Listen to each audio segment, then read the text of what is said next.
Buenos días, muy buenos días, Iglesia Bíblica El Camino. Buenos días a todos. Espero que hayan tenido una buena semana. Y si no fue como ustedes esperaban, espero que hayan descansado en el Señor, en la soberanía del Señor. Romanos 8:28 dice que a los que aman al Señor, todas las cosas le ayudan a bien. Entonces, espero que usted esté confiando que todo lo que pasa por su vida primero pasa por las manos del Señor. Vamos a orar, acompáñenme a orar para que el Señor nos hable a través de su palabra esta mañana. Padre, en el nombre de tu Hijo Jesucristo, estamos delante de usted y estamos muy agradecidos, Señor, por lo que tu palabra nos va a enseñar. Estamos ansiosos, Señor, de meditar en esta porción bíblica. Queremos, Señor, que esta mañana tu palabra ilumine nuestros corazones. Queremos ser edificados por lo que tu palabra enseña. Señor, esta mañana suplicamos, pues, que nos des entendimiento, nos des un corazón humilde, un corazón entendido, Señor, para poder captar el mensaje de tu palabra para nuestras vidas.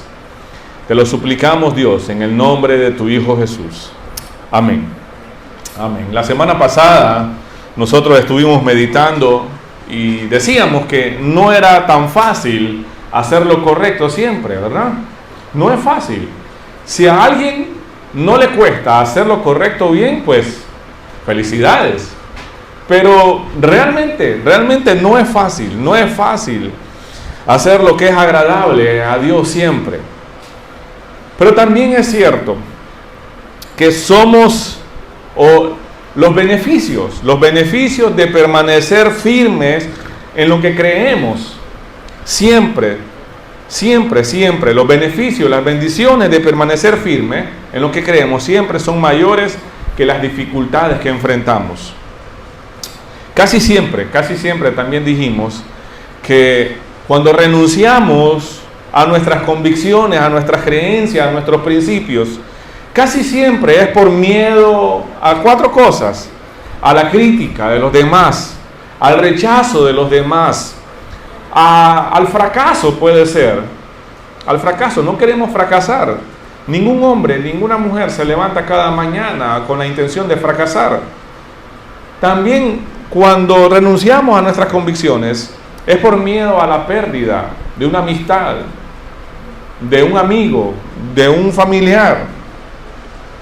Pero dijimos también que la iglesia es llamada a enfrentar la oposición con fe, a enfrentar la persecución con fe, las dificultades con fe. De esa manera vamos a poder proclamar el Evangelio.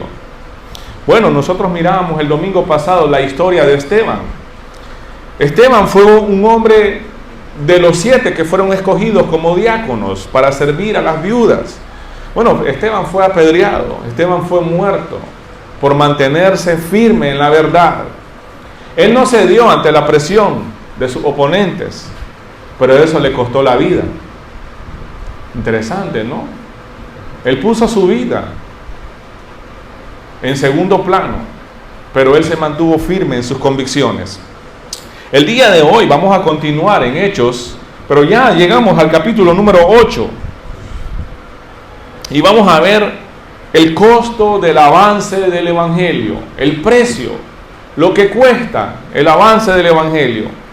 Y realmente nunca ha sido fácil la predicación del Evangelio, nunca. Nosotros que hemos comenzado a estudiar Hechos, miramos el nacimiento, por así decirlo, de la iglesia cristiana y vemos que no ha sido fácil para ellos, no fue fácil para ellos. La persecución siempre ha sido una realidad en la historia de la iglesia, pero también ha sido uno de los mayores catalizadores para la expansión del Evangelio. Cuando digo catalizador es como un impulsador, como un estimulador, como algo que sirve como un riel donde van los ferrocarriles, como un cable eléctrico que transmite o sirve para llevarla de un punto al otro, la energía. Algo que impulsa como un motor, algo que da más más combustión. La persecución ha servido como ese estimulador para el desarrollo y para el crecimiento de la iglesia. Y puede sonar fuerte, pero esa ha sido la verdad en la historia de la iglesia. Esa ha sido la verdad. En Hechos 8 nosotros vemos cómo Dios usa la adversidad para llevar su mensaje más allá de Jerusalén. Y eso había sido la comisión que Jesús le había dado a sus discípulos. ¿Se acuerdan en Hechos capítulo 1? Empezando a estudiar el libro de Hechos, nosotros encontramos acá con la ascensión de Jesús. Y Jesús le dice, antes de ascender, le dice, recibirán poder cuando el Espíritu Santo descienda sobre ustedes y serán mis testigos. Y le hablarán a la gente acerca de mí en todas partes. Y comienza a mencionar lugares. En Jerusalén, donde estaban ellos, por toda Judea, en Samaria y hasta los lugares más lejanos de la tierra. Este pasaje, o el pasaje que vamos a estudiar hoy, nos enseña cómo responder a los tiempos difíciles y cómo el Evangelio sigue siendo poderoso a pesar de las circunstancias difíciles que enfrentan los cristianos. Esta mañana vamos a ver algunos principios que nos enseñan, que nos revelan el capítulo 8.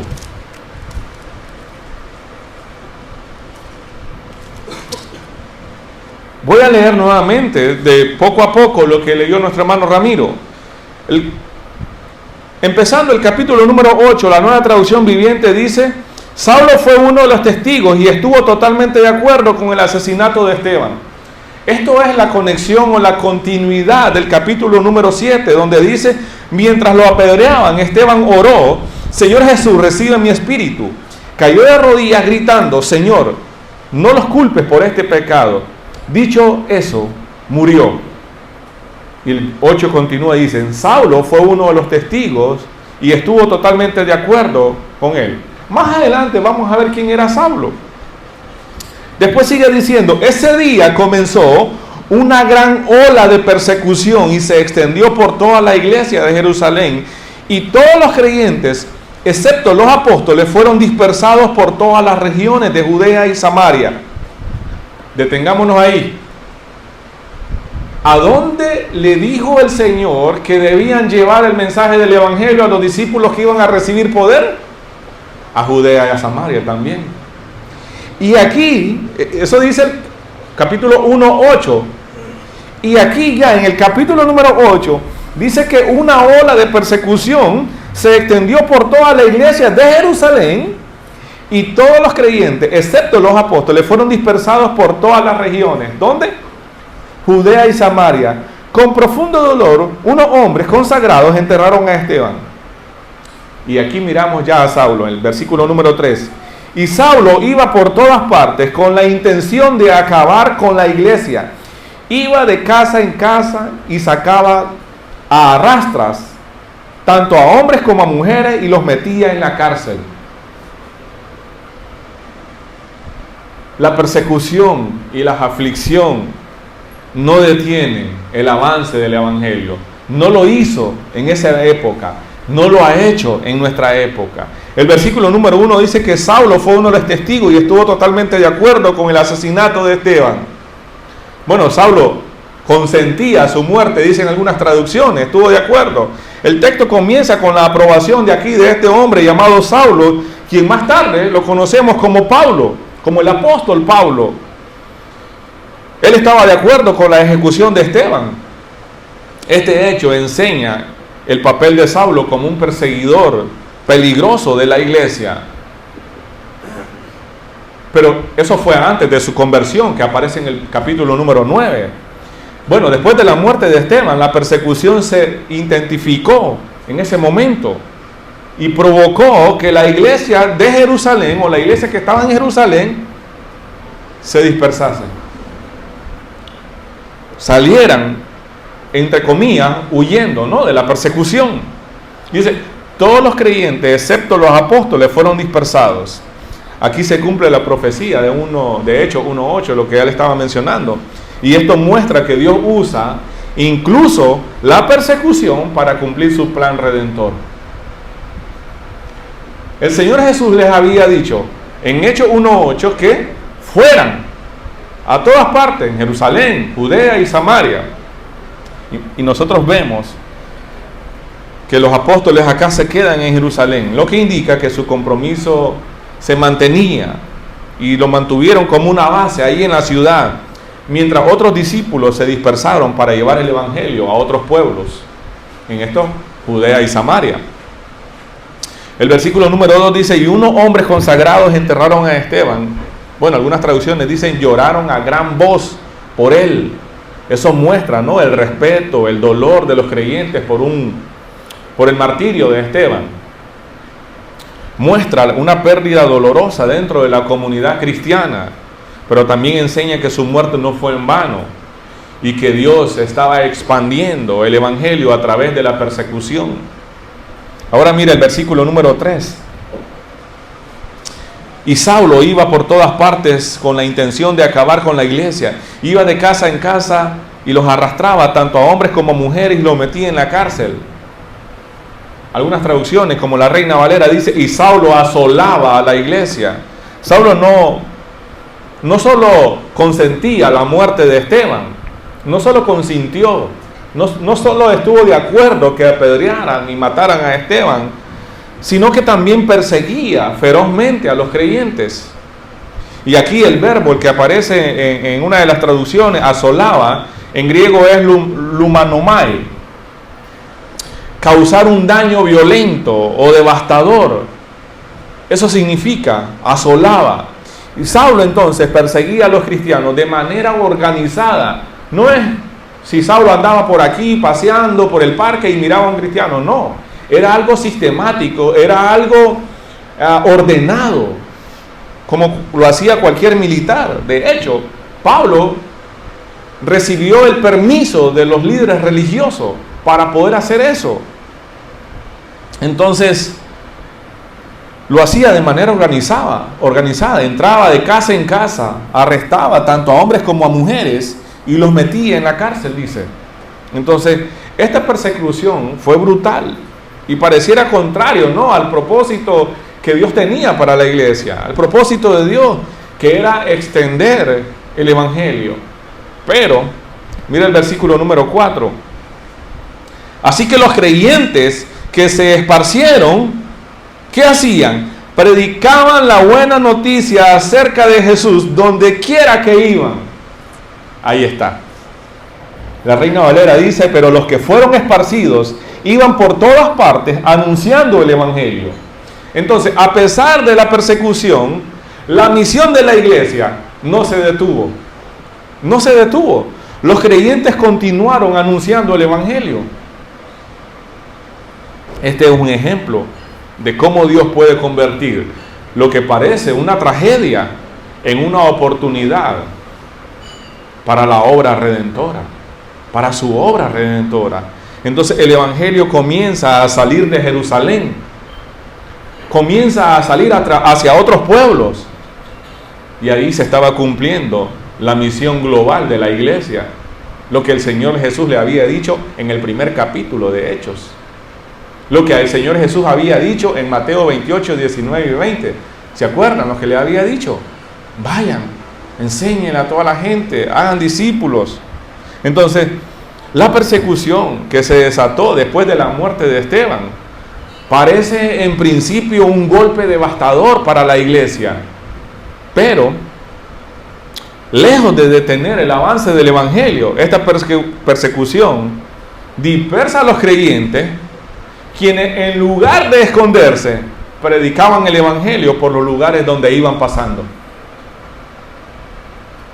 Como un sembrador comienza a regar la semilla por todo el campo, no solo en un lugar.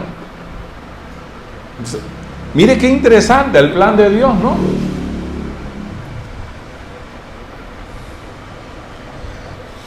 Entonces, la dispersión de estos creyentes se cumple la promesa que Jesús había hecho en Hechos 1:8, de ser testigos no solo en Jerusalén, sino también en Judea, en Samaria y más allá, más allá. Parece que ya la iglesia se estaba acomodando. Le encantaba a los miembros de la iglesia, a los nuevos creyentes, estar juntos, disfrutar de las comidas, participar de la oración. Pero ¿qué pasa? Dios permite la persecución. Dios los saca de esa zona de comodidad, de esa zona de confort, y los envía por todas partes a predicar el evangelio.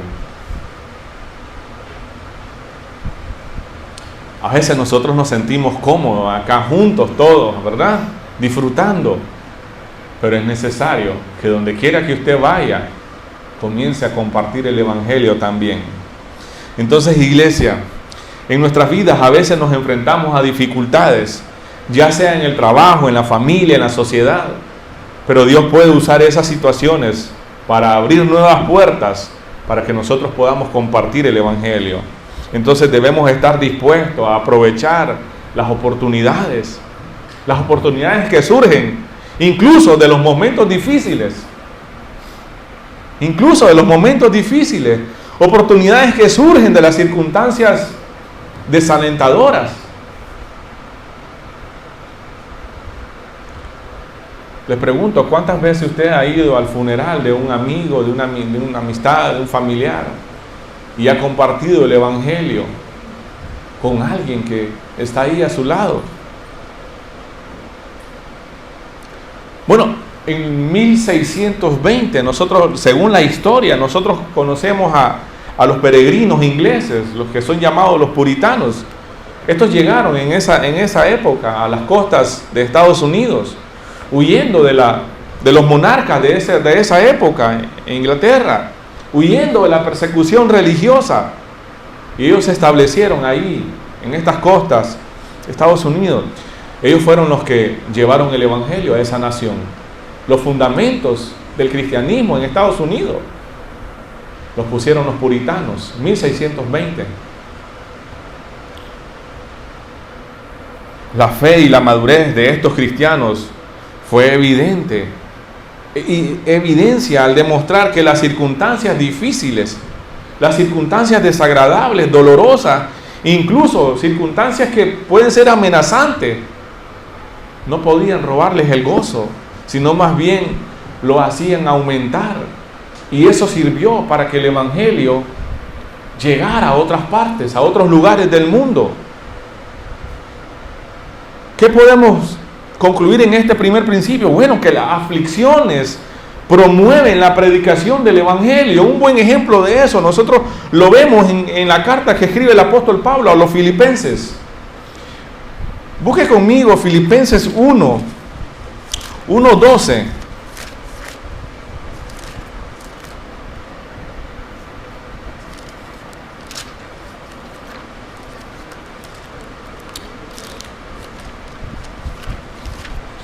Filipenses 1:12 dice: además, mis amados hermanos, quiero que sepan que todo lo que me ha sucedido en este lugar ha servido para difundir la buena noticia, pues cada persona de aquí, incluidas las guardias del palacio, sabe que estoy encadenado por causa de Cristo. Y dado que estoy preso, la mayoría de los creyentes de este lugar han aumentado su confianza y anuncian con valentía el mensaje de Dios sin temor. Quien escribe esta carta es Pablo, quien en el pasado perseguía a la iglesia, pero fue alcanzado por la gracia y la misericordia de Dios. Ahora él está preso por predicar el evangelio y escribe a los creyentes algunos años después, algunos años más tarde, y él dice las cosas que me han sucedido acá. ¿Dónde? Ahí en la cárcel. Pablo habla de las circunstancias difíciles, de las aflicciones que está pasando ahí en la cárcel, por lo que estaba pasando, pues, o sea, el encarcelamiento. Pero el encarcelamiento no fue una barrera para que él pudiera predicar el evangelio. Más bien, estas circunstancias estaban abriendo puertas y nuevas oportunidades al cumplimiento de su llamado misionero. ¿Se da cuenta? Entonces, escuche esto. Dios usó a Pablo de manera que no lo usaría si él estuviera libre. Pablo llegó con el evangelio a personas que no hubiese sido posible si él hubiese permanecido libre. Estando encarcelado, Pablo llevó el evangelio a personas en la cárcel incluso.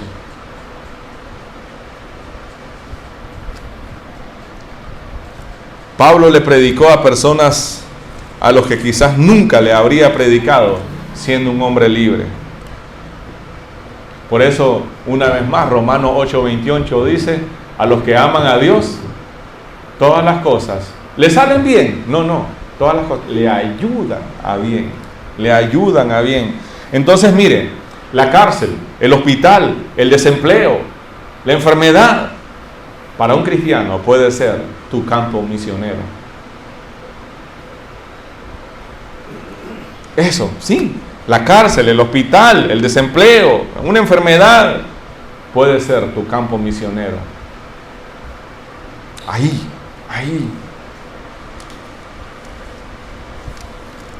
Estaba compartiendo ayer con los hombres, voy a tomar esto como ejemplo.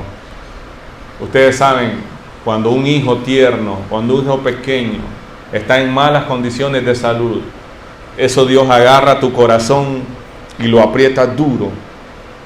Como padres, ¿verdad? Dios te agarra el corazón y te lo hace chiquito. No lo voy a decir porque está acá ella de frente, sino como un ejemplo. Mientras Lucas se estaba debatiendo por su salud, mientras estaba luchando por su salud, allí en un hospital, su mamá estaba compartiendo el evangelio con otras mujeres. El hospital puede ser tu campo misionero. La cárcel puede ser tu campo misionero. Gracias, Marvel, por ser un buen ejemplo para nosotros. Gracias por tu fe valiente. Que Dios te siga usando. Dios quiera que no en un hospital, puedas hacerlo ahora libre. La fe valiente de los creyentes provoca la expansión del reino. Mire lo que dice el versículo número 5 en adelante. Felipe, por ejemplo, se dirigió a la ciudad de Samaria y ahí le contó a la gente acerca del Mesías. Las multitudes escuchaban atentamente a Felipe porque estaban deseosas de oír el mensaje y ver las señales milagrosas que él hacía. Miren, la vida y la razón de ser cristiano, ¿cuál es? ¿Cuál es la razón de ser cristiano? Cristo. La razón de ser cristiano es Cristo, nada más. Pablo dice a los filipenses también, ahí en el mismo capítulo número 1, versículo 21, para mí el vivir es Cristo. O sea, mientras yo viva en esta tierra, el propósito de mi vida va a ser Cristo, honrar a Cristo. Entonces la vida cristiana es como la carrera de un atleta. Tiene un punto de partida, tiene una meta. Entonces si has iniciado la carrera, debes permanecer en ella. Pero no se trata de quién llega primero. No se trata de una carrera de 100 metros, una carrera de velocidad, no. Se trata de un maratón, donde van a haber obstáculos, donde van a haber dificultades, donde te vas a cansar, donde vas a tener que administrar tus energías, donde te vas a tener que deshacer de cualquier tipo de estorbo para la carrera. Se trata de llegar a la ciudad celestial. Y mientras continúas tu carrera, también puedes guiar a otros hacia la meta. De eso se trata la vida en Cristo. Felipe actuaba como un evangelista. Recuerden que Felipe fue elegido como uno de los 7 diáconos. Ya uno de ellos había sido apedreado y lo habían matado. Ahora Felipe está predicando acá como un evangelista, llevando el mensaje del evangelio. ¿Dónde? A Samaria, dice. Estaba cumpliendo la expansión del testimonio de Cristo más allá de los límites de Jerusalén. Entonces, como dije, Felipe fue uno de los diáconos escogidos en el capítulo número 6. elegido por la iglesia. Pero aquí muestra una gran valentía al predicar el evangelio en Samaria. ¿Y por qué decimos una gran valentía predicar en Samaria? Bueno, por el contexto político, religioso, social que tenían los judíos con los samaritanos.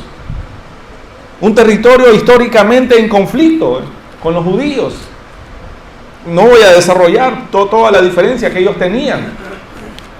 Pero sí, también cuando Jesús llegó en Juan 4:24, donde los samaritanos creían que la adoración se tenía que hacer en el monte Gerizim, y los judíos creían que la adoración tenía que ser en el templo. Y Jesús le dice, no, eso no es importante. Ha llegado el momento en que el Señor quiere que lo adoren en espíritu y en verdad. O sea, no importa el lugar. Bueno, eso es básicamente, y tenía un montón de diferencias más. Pero ahí Felipe está predicando el evangelio. En el vocabulario nica sería que le está predicando a sus enemigos. Así. Pero el enfoque de Felipe, el enfoque era claro. Jesús como el Mesías, dice. Felipe, por ejemplo, dice, se dirigió a la ciudad de Samaria y allí le contó a la gente acerca de quién, del Mesías. Las multitudes escuchaban atentamente a Felipe porque también estaban deseosas de oír el mensaje y una cosa más, ver las señales milagrosas que él hacía. Entonces, Felipe se concentra en predicar a Cristo como el Mesías, no un mensaje de la cultura o de la moral, sino más bien la persona de Cristo. No solo predica, sino también que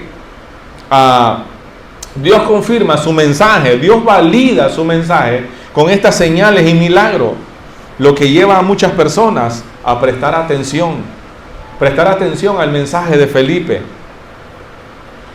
Este es un ejemplo de cómo Dios usa a las personas comunes y corrientes, como Felipe, para llevar el evangelio al resto del mundo. Y alguien acá puede decir, no, pastor, es que yo quisiera hablarle a más gente, pero es que me da pena, es que yo no sé mucho de Biblia. ¿Cuánto necesitas saber de Biblia para poder compartir el evangelio con los demás? Si yo les preguntara a ustedes, ¿qué es el evangelio? ¿Entiende usted qué es el evangelio? Sí, pastor, yo sé lo que es el evangelio. Pues eso mismo, comparta con los demás.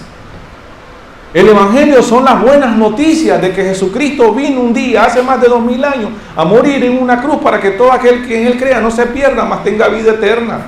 Ese es el evangelio.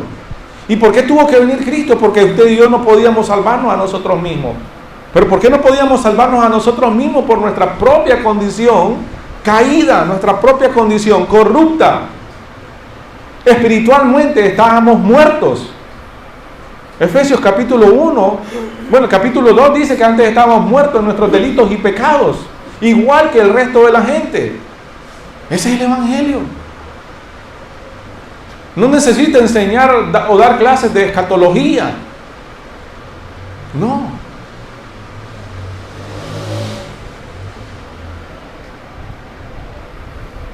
Mira el versículo número 6. Las multitudes escuchaban atentamente a Felipe porque estaban deseosas de oír el mensaje y ver las señales milagrosas que él hacía. Entonces la respuesta del pueblo de Samaria es notable acá. No solo escuchan, sino que lo hacían con un corazón dispuesto, con un corazón receptivo. Dios no necesita que seamos teólogos expertos o famosos para usar nuestras vidas, no. Lo que Dios quiere es una fe valiente, una fe obediente. Eso es lo que Dios quiere. Como Felipe, nosotros podemos llevar el evangelio a personas y a lugares que otros quizás han evitado. No puedo llegar yo a un hospital y decir, buenos días, Señor, me gustaría ir a compartir el evangelio con todas esas personas. No, hay reglas en las instituciones. Y Dios permite de alguna manera que un hijo sea atendida en el hospital para que yo tenga la oportunidad de compartir el evangelio con los demás. Puede ser una injuria, ojalá que sí sea una injuria. Te llevaron preso. Puedes compartir el evangelio con los demás. O Dios mismo mete a la cárcel a alguien para que allí en la cárcel puedas reconocer que eres inocente de nada. Y ahí encontrar la salvación. Dios usa todo eso. Pero el principio es la fe valiente de los creyentes. Produce, da fruto. ¿Cuál fruto? La expansión del reino. La expansión del reino. Otro principio que encontramos nosotros, y eso está en el versículo número 7, el evangelio tiene el poder para transformar vidas completamente. Mire lo que dice el versículo número 7. Muchos espíritus malignos fueron expulsados, los cuales gritaban cuando salían de sus víctimas, y muchos que habían sido paralíticos o cojos fueron sanados. Todas esas señales milagrosas que los apóstoles, y en este caso Felipe, estaba haciendo, era la confirmación del mensaje del evangelio. Eso servía como una gran plataforma para que luego se predicara el evangelio. Entonces el evangelio tiene el poder para transformar vidas completamente, vidas espiritual y físicamente también. No solo espiritualmente, sino que físicamente. Lo que nosotros vemos en el versículo número 7 no es otra cosa que el poder de Dios sobre las fuerzas demoníacas. Eso es lo que ven. No miremos otra cosa más allá, sino el poder de Cristo sobre las fuerzas diabólicas. Sí, sobre los demonios también. Entonces, las sanidades físicas acompañaban y validaban la predicación del evangelio por parte de Felipe, lo que es una señal del reino de Dios que llegaba con poder, restaurando tanto lo espiritual como lo físico. Entonces el ministerio de Felipe no solo implicaba la predicación verbal del evangelio, sino también lo acompañaba el poder espiritual de Dios. Entonces las personas dicen que eran liberadas de espíritus inmundos y eran sanadas de enfermedades físicas. Entonces el evangelio no solo son palabras, sino que es poder de Dios. ¿Para qué? Para transformar vidas, tanto espiritual como físicamente. Romanos 1:16 dice el apóstol Pablo: no me avergüenzo del evangelio. ¿Por qué? Porque es poder de Dios para transformar vidas. Entonces, mire, nosotros no podemos limitar el poder del evangelio pensando que solo afecta áreas espirituales. El evangelio tiene el poder para traer sanidad integral, sanidad física, sanidad emocional, sanidad espiritual. Así es el evangelio. Entonces, cuando compartimos a Cristo, cuando compartimos el evangelio, debemos recordar que Él tiene el poder para transformar todas las áreas de la vida de una persona. No solo lo espiritual, lo moral, lo físico también. Miren, muchas de las afectaciones físicas tienen una relación directa con áreas espirituales. ¿Sabía usted eso? Muchas de las afectaciones físicas de una persona tienen conexión con áreas espirituales también. Claro que sí. Entonces debemos recordar y orar pidiendo, creyendo al Señor por la sanidad en nuestra comunidad también. En nuestra comunidad. Mire el versículo número 8, porque el versículo número 8 nos dice que el fruto de la obra del evangelio es que transformación y gozo. Transformación y gozo. Mire el versículo número 8, dice: así que hubo mucha alegría en esa ciudad. ¿Cuál es la ciudad? En Samaria. Una ciudad donde la gente era hostil con los judíos. Versículo número 8 dice: así que había gran gozo en aquella ciudad. Entonces el resultado, el fruto de la predicación de Felipe y las señales que él hacía fue una transformación de largo alcance. Porque no solo un grupito de gente, dice la ciudad, la gente de la ciudad, mucha gente. No solo liberaron a las personas individualmente, sino que hubo transformación en una ciudad entera, en Samaria. Entonces el Evangelio trajo gozo porque produce salvación. El Evangelio produce sanidad, produce liberación, tanto a nivel espiritual como el físico.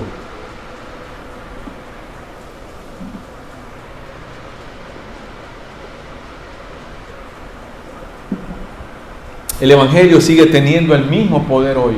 El Evangelio no ha diluido, no se ha diluido. Por supuesto, por falsos predicadores, por lugares donde se predica un montón de cosas, menos el verdadero Evangelio. Sí, ellos han tratado de diluirlo, de minimizarlo, convertirlo en un Evangelio light.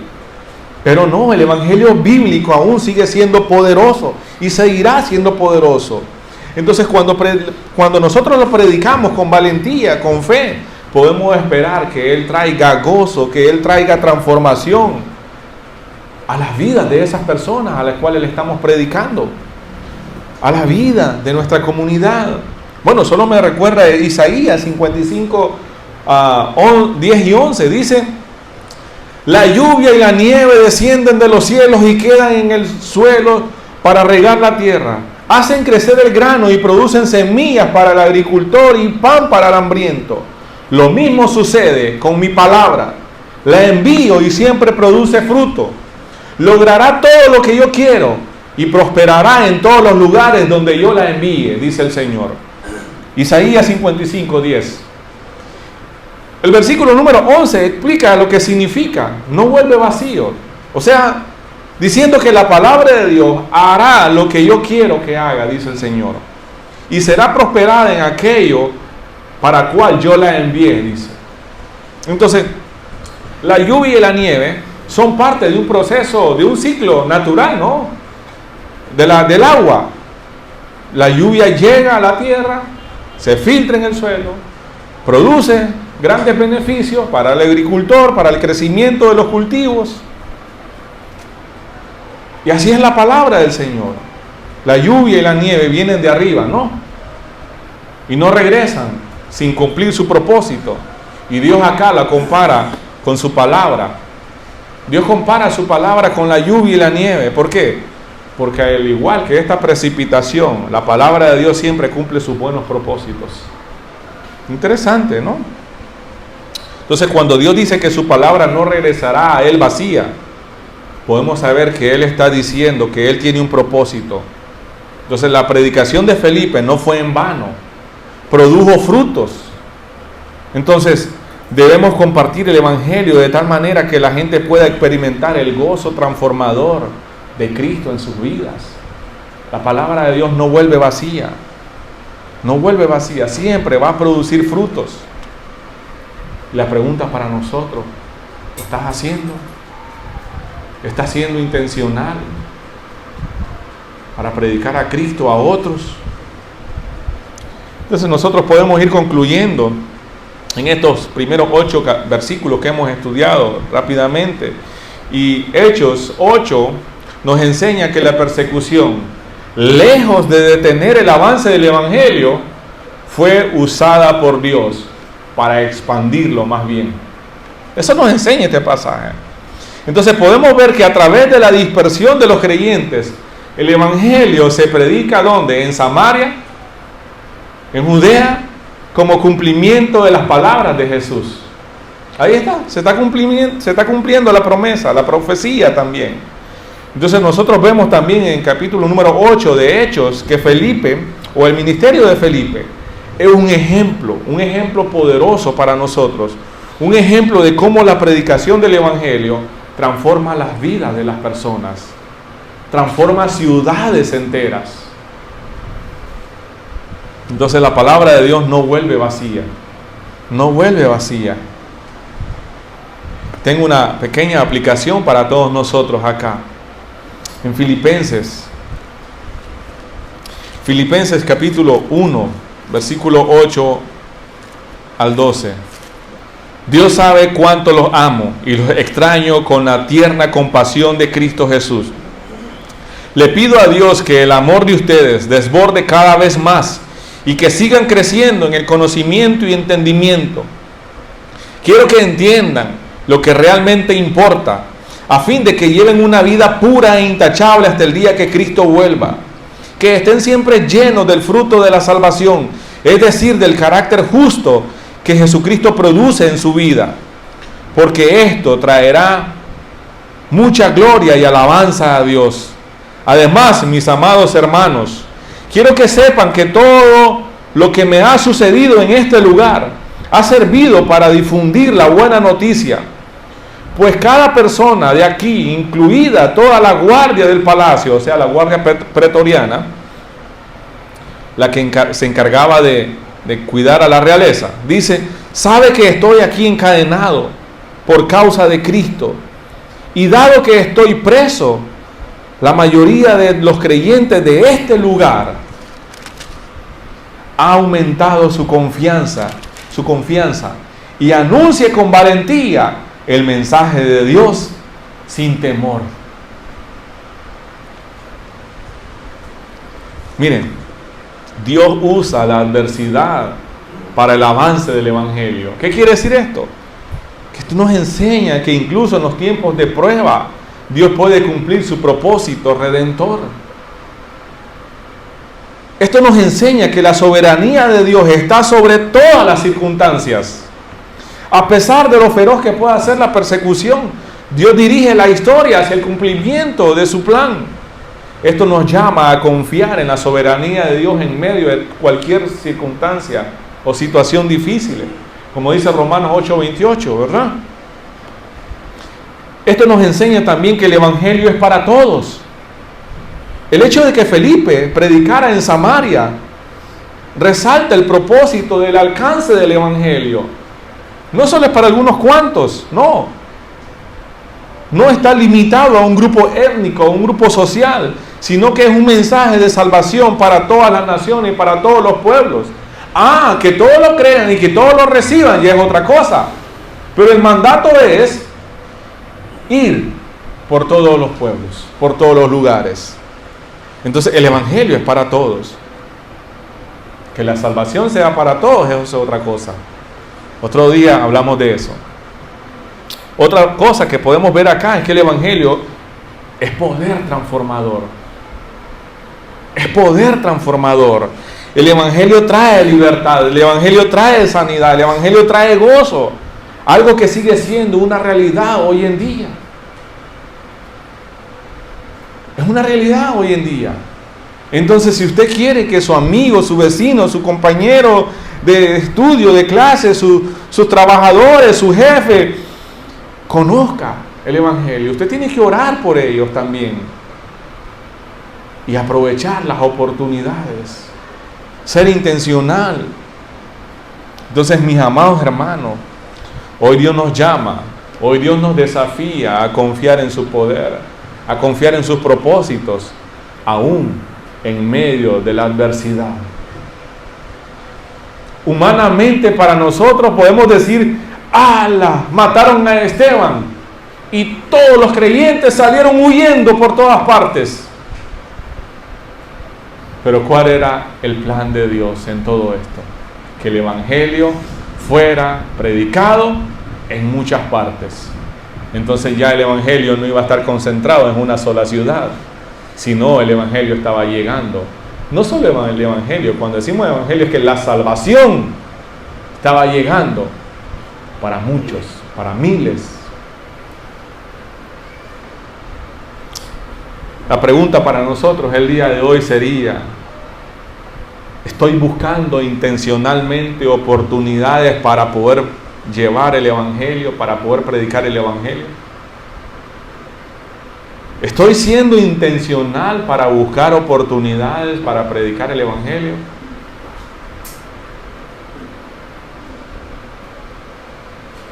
Decía un viejo amigo de los años 1800, Charles Spurgeon,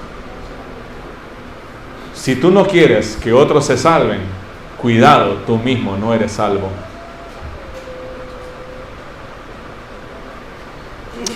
El propósito de ser cristiano es Cristo. El propósito de la iglesia es exaltar a Cristo.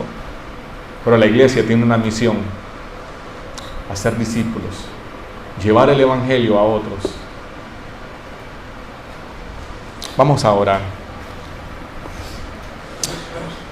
Señor, ayúdanos a ser valientes, Señor. Ayúdanos a ser valientes como Felipe, a poder predicar, Señor, tu evangelio con temor, confiando en tu poder para poder transformar las vidas de cualquier persona. Señor, sé que hay circunstancias, muchas veces no las vamos a entender, pero si confiamos en tus propósitos, en tus planes, en tu soberanía, seguro, Señor, ahí encontraremos paz. Y ahí encontraremos que nuestro propósito es tu propósito. Que tu propósito, Señor, debe ser nuestro propósito de vida.